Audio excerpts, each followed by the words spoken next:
প্রবল স্রোতের মধ্যে প্রায় ১৫ জন মানুষ কাঁধে তুলে এগিয়ে নিয়ে যাচ্ছেন একটি সিএনজি। পানির তোর এতটাই বেশি যে একবার পা পিছলে গেলেই সবাই ভেসে যেতে পারেন, তবুও কেউ থামছেন না। কারণ সামাজিক যোগাযোগ মাধ্যমে ছড়িয়ে পড়া দাবিতে বলা হচ্ছিল সিএনজির ভেতরে রয়েছেন এক প্রসূতি মা, তাকে বাঁচাতেই এমন জীবন বাজি রাখা অভিযান। ভিডিওটি মুহূর্তেই ভাইরাল হয়ে যায়। অসংখ্য মানুষ লিখতে শুরু করেন, এটাই বাংলাদেশের মানবতা। এমন দৃশ্য চোখে পানি এনে দেয়। একই সঙ্গে দাবি করা হয় ঘটনা ঘটেছে চট্টগ্রামে। কিন্তু ভিডিওর পেছনের বাস্তবতা কি? অনুসন্ধানে দেখা যায় ভিডিওতে যে দৃশ্যটি দেখা যাচ্ছে, মানুষের কাঁধে করে সিএনজি পার করার ঘটনাটি সত্যিই ঘটেছে। তবে ভাইরাল হওয়া গল্পের গুরুত্বপূর্ণ অংশগুলো কিন্তু সত্য নয়। প্রথমত, সিএনজির ভেতরে কোনো ডেলিভারি রোগী বা প্রসূতি মা ছিলেন না। ভিডিওটি ভালোভাবে পর্যবেক্ষণ করলেও কোনো যাত্রীকে আপনি দেখতে পারবেন না। পরে স্থানীয় জনপ্রতিনিধি ও উপজেলা প্রশাসন নিশ্চিত করেছে এমন কোনো রোগী ওই সিএনজিতে ছিলেন না।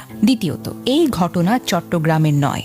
আসল ঘটনাস্থল হল বান্দরবনের নাইখংছড়ি উপজেলার বাইশারি ইউনিয়নের রাঙাঝিরি পাহাড়ি খাল। বর্ষাকালে পাহাড়ি ঢলে খালটির স্রোত এতটাই বেড়ে যায় যে মাঝখানে সেতু না থাকায় স্থানীয়রা বাধ্য হয়ে এভাবে কাঁধে তুলে যানবাহন পার করেন। তবে একটা বিষয় কিন্তু সত্য, ভিডিওতে দেখা মানুষের সাহস ও সহযোগিতার দৃশ্য একেবারেই বাস্তব। পাহাড়ি ঢলের প্রবল স্রোতের মধ্যে একটি সিএনজি কাঁধে তুলে পার করা মোটেও সহজ কোনো কাজ নয়। মুহূর্তের অসতর্কতায় বড় ধরনের দুর্ঘটনা ঘটতে পারত। কারণ পাহাড়ি খালের স্রোত সাধারণ নদীর পানির চাইতে অনেক বেশি তীব্র এবং অনেক বেশি অনিয়ন্ত্রিত। এই ঘটনা আবারও প্রমাণ করল সামাজিক যোগাযোগ মাধ্যমে একটি বাস্তব ভিডিওর সঙ্গে যদি সামান্য মিথ্যা তথ্য যোগ করা হয়, তাহলে সেটি খুব দ্রুত লাখো মানুষের কাছে সত্য হিসেবে প্রমাণিত হয়ে যায়। বাস্তবে সিএনজি কাঁধে তুলে পার করার ঘটনাটি সত্য, কিন্তু ভেতরে ডেলিভারি রোগী ছিলেন এমন কোনো প্রমাণ নেই। আবার ঘটনাটি চট্টগ্রামের বলেও যে দাবি ছড়ানো হয়েছে,